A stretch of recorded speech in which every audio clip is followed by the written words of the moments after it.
Before we move on, I have to bring this up. I know some of you have asked, and I didn't say anything on the show last week, although I did mention it on Twitter and Facebook.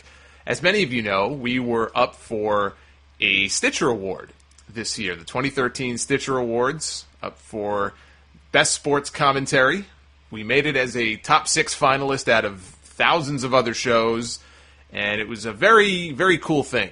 And you guys, I have you guys to thank for that, for your nominations and all your support.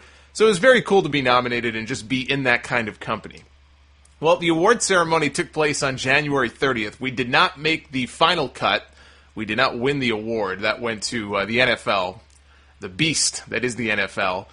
But I noticed a few days ago that they actually put audio of the ceremony up on Stitcher. There was an actual award ceremony that took place out in San Francisco. I couldn't make it out there. And they didn't stream it. They were tweeting results, and that's kind of how I was following along. And then I noticed, they put audio up from the ceremony. So I figured, all right, I'll give it a listen. Be kind of cool to, hear the show name mentioned among all these other ones. And I queued it up, and I listened to it, and I'm actually going to play some of the audio for you.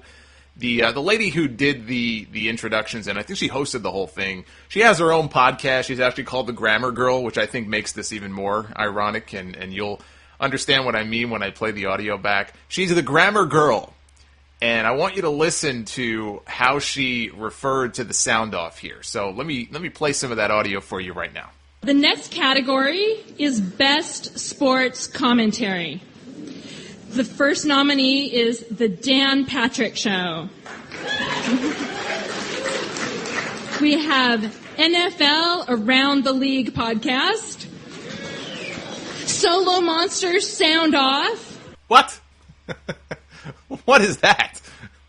Solomonster Sound. Now listen, if you don't listen to the podcast, there have been other people who have pronounced it Solomonster. Clearly she doesn't listen to the show. I'm not faulting her for that. But the fact that she would say Solomonster and then sound off, a complete botch of the show name. And I listened to that and I cringed and I just went, oh, really? Solomonster Sounds Off. I love how she asked it. It's almost like she was asking it in the form of a question, like Solomonster Sound Off? I don't know. I don't want to beat up on the girl. She seems like a very nice lady. I just thought it was amusing, and I thought you might like to hear it.